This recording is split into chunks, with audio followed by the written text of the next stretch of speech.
బైబిల్లో చూసినట్లయితే రాయబడింది, దినవృత్తాంతములు 2వ గ్రంథము 20వ అధ్యాయము 12వ వచనం.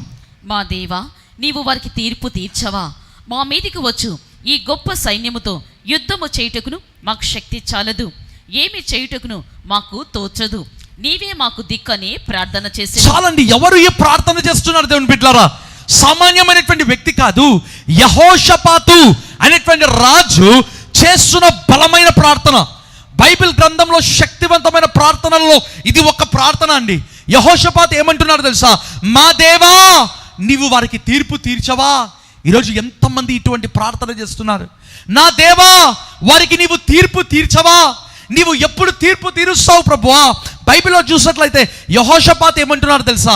మా మీదికి వచ్చు ఈ సైన్యము కాదంట, ఈ గొప్ప సైన్యముతో యుద్ధము చేయుటకు మాకు శక్తి చాలదు. ఎవరండి ఇశ్రాయేలీలు? ఇశ్రాయేలు ఎవరు దేవుని బిడ్డలారా? బలమైనటువంటి సైన్యం అండి. అయితే యెహోషాపాతు లాంటి ఒక గొప్ప రాజు అంటున్నాడు, మా దేవా, మా కొరకు నీవు తీర్పు తీర్చవా? ఈ గొప్ప సైన్యముతో యుద్ధము చేయుటకు మాకు శక్తి చాలదు. ఇంకా ఏమంటున్నాడు? నీవే మాకు దిక్కు. ఒక రాజు పలకవలసిన మాటనా అండి ఇది? ఆ అధ్యాయంలో మీరు చూసినట్లయితే మొదటి భాగంలో రాయబడి ఉంటుంది, యెహోషాపాతు దగ్గరికి ఒక వార్త వస్తుంది. ఏంటి? అమోరీయులు, మోయాబీలు, మెయోనీయులు, ఇంకా మీరు చూసినట్లయితే ఆ యొక్క సిరియనుల దేశం నుంచి ఆ యొక్క సైన్యము ఆ యొక్క ఇశ్రాయేలు మీదకి ఒకేసారి దాడికి సిద్ధంగా ఉన్నారండి. అందుకే యెహోషాపాతు అంటున్నాడు, ఇది సైన్యము కాదు, ఈ గొప్ప సైన్యమును పోరాడడానికి మాకు శక్తి చాలదు, మా వల్ల కాదు ప్రభువా, నీవే మాకు దిక్కు. మా దేవా, నీవు వారికి తీర్పు తీర్చవా? హెల్ప్లెస్ కండిషన్, నిస్సహాయమైనటువంటి స్థితి. ఒక రాజు ఇటువంటి మాటలు పలుకుతున్నాడండి. Not an ordinary thing. ఒక రాజు ఇటువంటి మాటలు పలుకుతున్నాడు. అంత మాత్రమే కాదు, బైబిల్లో రాయబడింది కదా, ఆ యొక్క దేవుని మందిరములో యెహోషాపాతు సాగిలపడ్డాడంట. దేవుని బిడ్డలారా, imagine the intensity of the problem. ఆ సమస్య యొక్క తీవ్రత చూడండి. అందుకే యెహోషాపాతు గొప్ప ప్రార్థన చేస్తాడు, మా దేవా, నీవు వారికి తీర్పు తీర్చవా? ఈ గొప్ప సైన్యముతో యుద్ధము చేయుటకు మాకు శక్తి చాలదు, ఏమి చేయుటకు మాకు తోచదు, నీవే మాకు దిక్కు, నీవే మాకు దిక్కు. ప్రియమైన వాళ్ళరా, ప్రార్థన చేసినప్పుడు ఏం జరిగిందో మనం చూద్దామా? యెహోషాపాతు అన్నాడు, ఈ గొప్ప సైన్యము అన్నాడు. బైబిల్లో చూస్తామా ఆ మాటకు ఏం వాగ్దానం వచ్చిందో? దేవుని వాక్యంలో చూసినట్లయితే దినవృత్తాంతములు 2వ గ్రంథం 20వ అధ్యాయము 15వ వచనం. యూదా వారులారా, యెరూషలేము కాపురస్తులారా, యెహోషాపాతు రాజా, మీరందరూ ఆలకించుడి. యెహోవా సెలవిచ్చినదేమనగా, ఈ గొప్ప సైన్యమునకు మీరు భయపడకుడి, జడియకుడి. ఈ యుద్ధము మీరు కాదు, దేవుడే జరిగించును. చాలండి. ఆ ప్రార్థనకు వచ్చినటువంటి జవాబు. యెహోషాపాతు ఏమన్నాడు? ఈ గొప్ప సైన్యము అని చూపించాడు. ఇప్పుడు దేవుడు కూడా ఆ సైన్యమునే చూపిస్తున్నాడు. అయితే ఎలా చూపిస్తున్నాడు? బైబిల్లో రాయబడింది కదా, యెహోవా ఆత్మ యెహెజ్కేలు మీదికి దిగిరాగా హీ బికేమ్ ఏ ప్రాఫెట్. అతను ప్రవచించడం ప్రారంభించాడు. అకస్మాత్తుగా ఏమంటున్నాడు?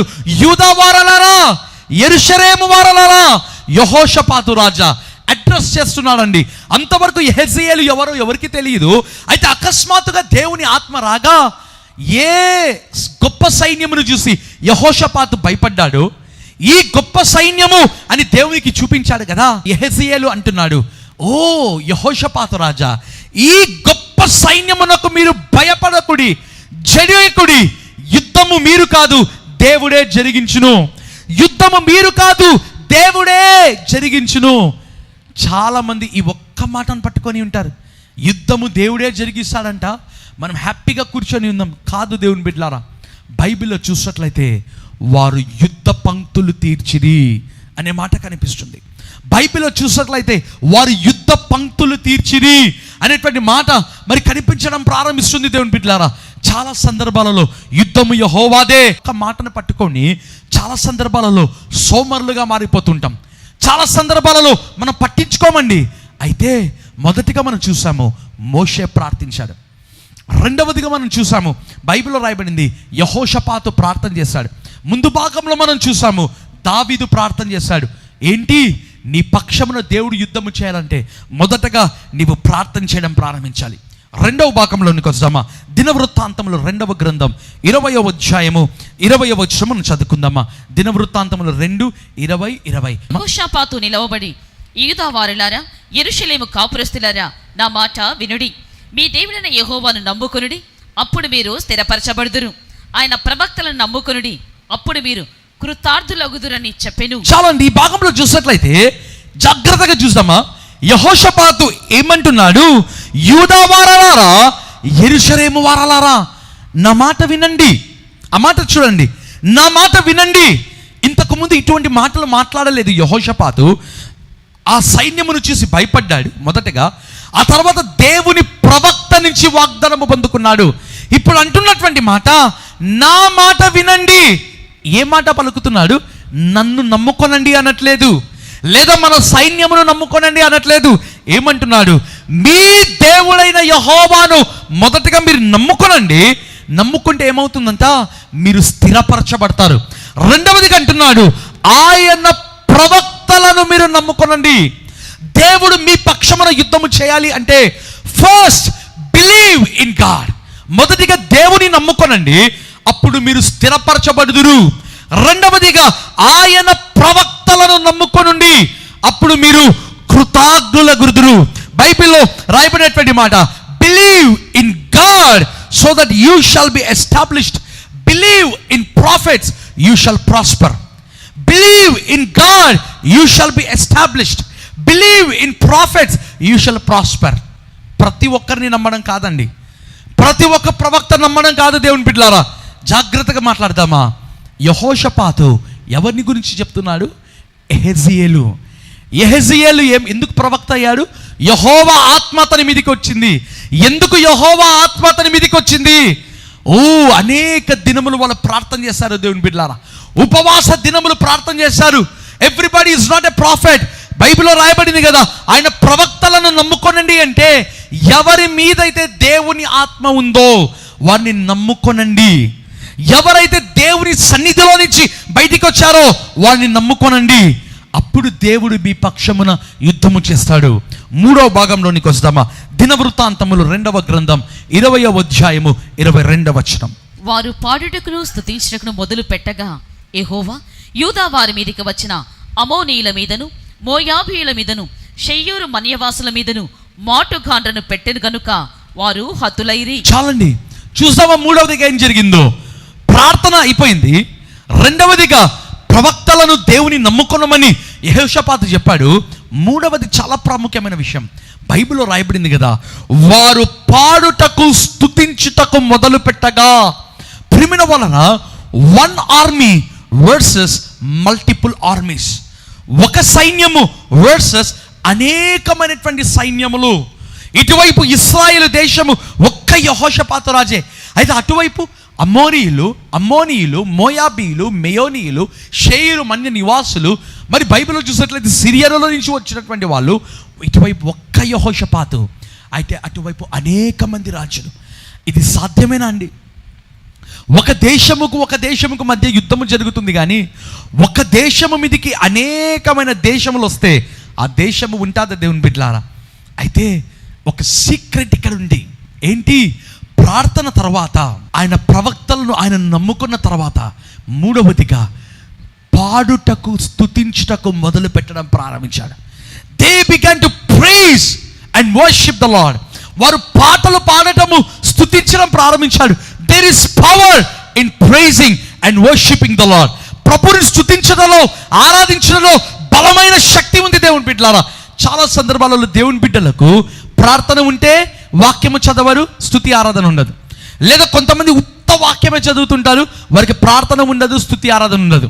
లేదా మరికొంతమంది ఉంటారు, వాళ్ళు కేవలం స్తుతి ఆరాధన చేస్తుంటారు, ప్రార్థన వాక్యం ఉండదు. ప్రియమైన వాళ్ళరా, నేనెప్పుడు చెప్తుంటాను, క్రైస్తవుల జీవితము ట్రయాంగిల్గా ఉండాలండి. ఏంటి? ప్రార్థన, వాక్యము, స్తుతి ఆరాధన.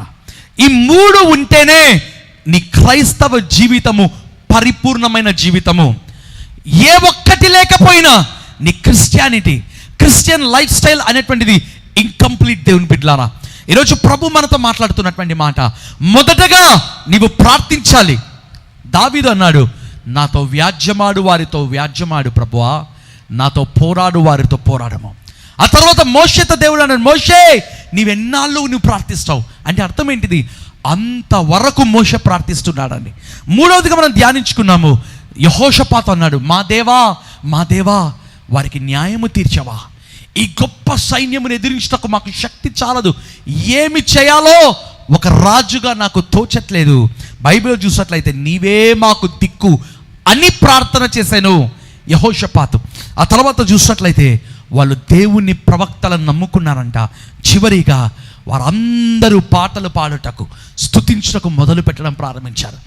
ప్రేమైన వాళ్ళ బైబిల్లో రాయబడింది కదా, దేవుడు వారిని హతము చేశాడంట. అదే స్తుతి ఆరాధనలో ఉండేటువంటి శక్తి దేవుని బిడ్డలారా. చాలామంది స్తుతి ఆరాధన అనగానే ఎక్కడ లేచి నిలబడాలో అని చాలా ఇబ్బందిగా ఫీల్ అవుతుంటారు. కొంతమంది లేటుగా వస్తారు, పాటలు అయిన తర్వాత వస్తాంలేండి.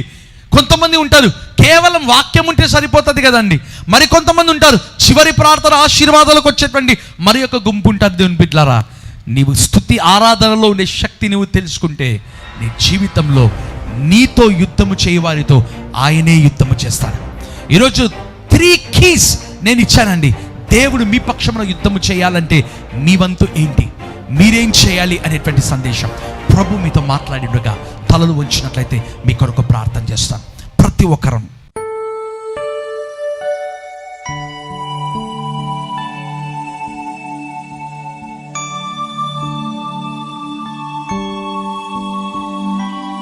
కృపగల దేవా, దయగలిగినటువంటి మా ప్రభువా, మహోన్నతమైనటువంటి మా యేసయ్య, నిండు మనస్సుతో నీకు కృతజ్ఞతాస్తుతి ఆరాధన నేను తెలియజేస్తున్నాను ప్రభువా. తన్ని మీరు ఇచ్చినటువంటి గంభీరమైన సందేశము దేవా, వాగ్దానమేమో ఇచ్చావు, మా పక్షమున యుద్ధము చేస్తాను అని. అయితే నీవు మా పక్షమున యుద్ధము చేయాలంటే మేమేం చేయాలి అనే సందేశము ద్వారా నీ ప్రియ బిడ్డలకు మీరు హెచ్చరిక తండ్రి నైనా మరి ప్రభువా, వారిని మీరు బలపరిచి ఉండగా నీకు స్తోత్రములు ప్రభువా. తండ్రి మా పక్షమున యుద్ధము చేయాలంటే తండ్రి మేము ప్రార్థన చేస్తున్నాం ప్రభువా. మాతో వ్యాజ్యమాడు వారితో నీవు వ్యాజ్యమాడు ప్రభువా, మాతో పోరాడు వారితో నీవు పోరాడు ప్రభువా.